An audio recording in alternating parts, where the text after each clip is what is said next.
Hi, I'm Swati. The most common question I've been asked is, does yoga help to reduce weight? Of course, it helps. This kind of exercise, which is known as power yoga, which is more dynamic form of yoga, helps you reduce weight because it has a lot of cardiovascular activities, a lot of dynamic activities and routines, which will help you not only lose weight but also tone up beautifully. So this particular sequence I have designed to work on your entire body. This will help you increase the strength in your legs, helps you increase toning in your thighs, in your calves, helps you increase the strength in your knees. It will help you build up your glute muscles.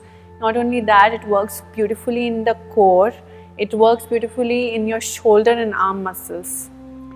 These are more cardiovascular exercise, so it will also challenge your stamina. You will find yourself sweating a lot in these exercises. There are a lot of repetitions happening, so bear with the repetition. It is there to help you to reduce weight. I hope you enjoy this routine. I would recommend you do at least 20 Surya Namaskaras before starting off with these exercises. That will help you warm up and your body gets used to this cardiovascular exercise. We are going to start with Utkatasans or the squats. Now I would like you to do 40 of these. You can take rest after each 10 repeats. Now as you inhale, you lift, exhale and push your hip down towards the floor as if you have a chair, invisible chair behind you and trying to sit down on that chair. So you inhale and exhale down. As you keep doing these movements, I would like you to make sure that you take care of few points. Make sure that your knees are not pushing forward beyond your toes. Your knees are slightly behind the toes. You're pushing your hip behind as if you're trying to sit down. When you are bending down, your spine is also straight as possible, and you're not bending your shoulders forward or you're not bending your spine forward. This is a common mistake that everybody does. Make sure that you're taut in your upper body and you're using only your hip. You're bending only your hip as you're going down.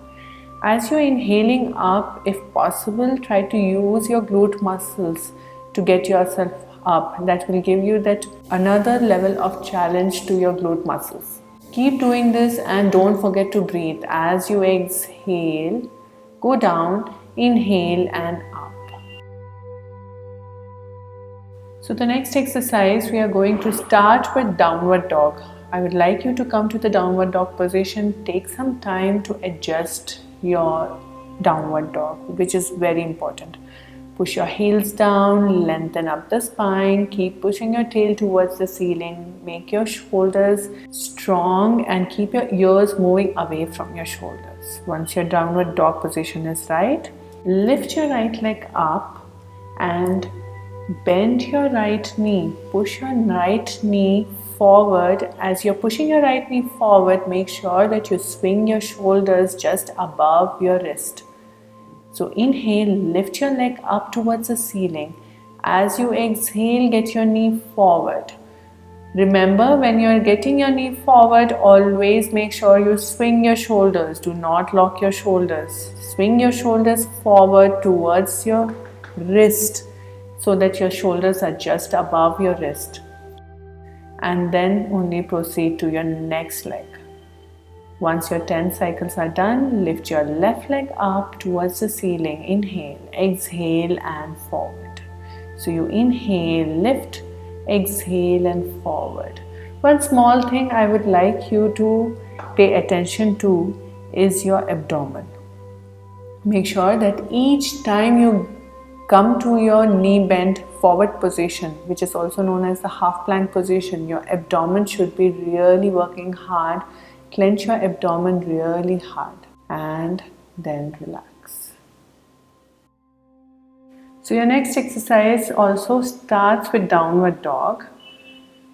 Just walk one tiny step forward in downward dog and then bend your knees towards your forehead and then back. Exhale as you bend and inhale, go back to downward dog. When you're bending, make sure that your shoulders are really locked. You're not swinging your shoulders too much, and you're trying to get your knees as close to your forehead as possible. I would like you to do 20 counts in this exercise.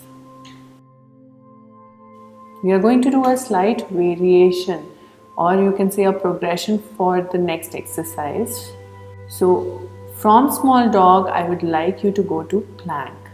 So you go to small dog and plank. Then bend to small dog, plank. Bend and plank and bend. As you exhale, inhale, come to plank. Bend as you exhale, inhale, come to plank. I would like you to do 10 to 20 repeats of this exercise depending on how you're feeling right now. Once your repeats are done, just relax down. For the next exercise also, I would like you to stand hip width distance apart. Raise your arms up, down, and lift your right leg up, straight back, and then down, up. So inhale, lift. Exhale, down, raise your leg up. Inhale, lift. Exhale, down, lift your leg up. Continue this exercise for 10 to 20 repeats as your capacity. And then once your 20 repeats are done, you can lift your right leg up, toe pointing out, keep your knee entirely straight, and hold this position for 10 seconds. If in this position your hands are not reaching on the floor, you can bend your left knee at this point and make sure that you get enough balance by placing the hands on the floor. Your palms need not be on the floor, but your fingers can give you that nice hold. Once your holding is done, we'll repeat the same thing on the other side. Put this leg down on the floor and raise your arms up again towards the ceiling. Inhale and exhale down.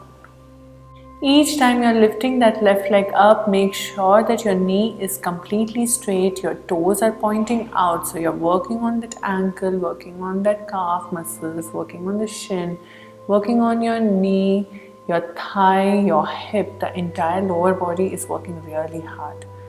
Once your 10 to 20 repeats are done, lift your leg up.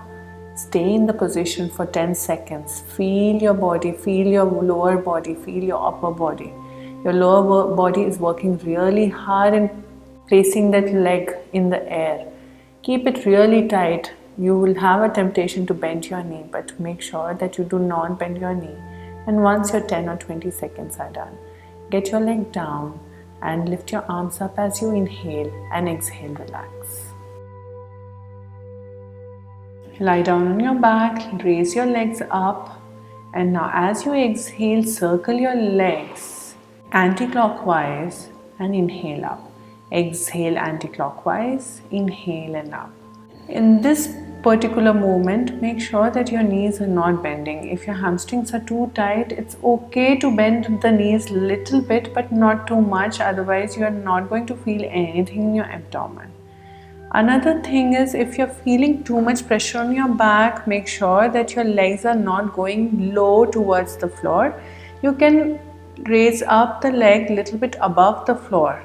So as you exhale, go down, inhale up. I would like you to do 10 cycles of this and then repeat the same thing clockwise on the other side. Exhale as you take your legs down and inhale and rise up. Exhale, take your legs down and inhale, circle it back.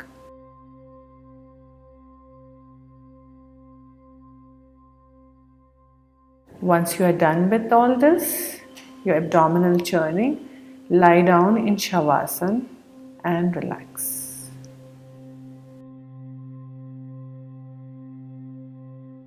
After all of your core exercises are done, lie down on your back, lift your right leg up, fold your knee and push your knee down to the floor towards the left side.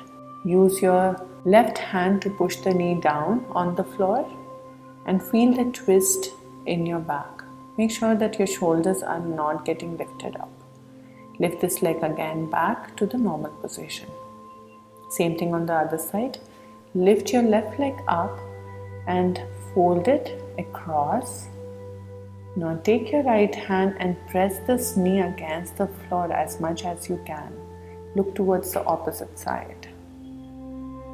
And then again, lift this leg up and down. I hope you enjoyed this video. Please like it. Do not forget to share it and subscribe to our channel. Thank you so much.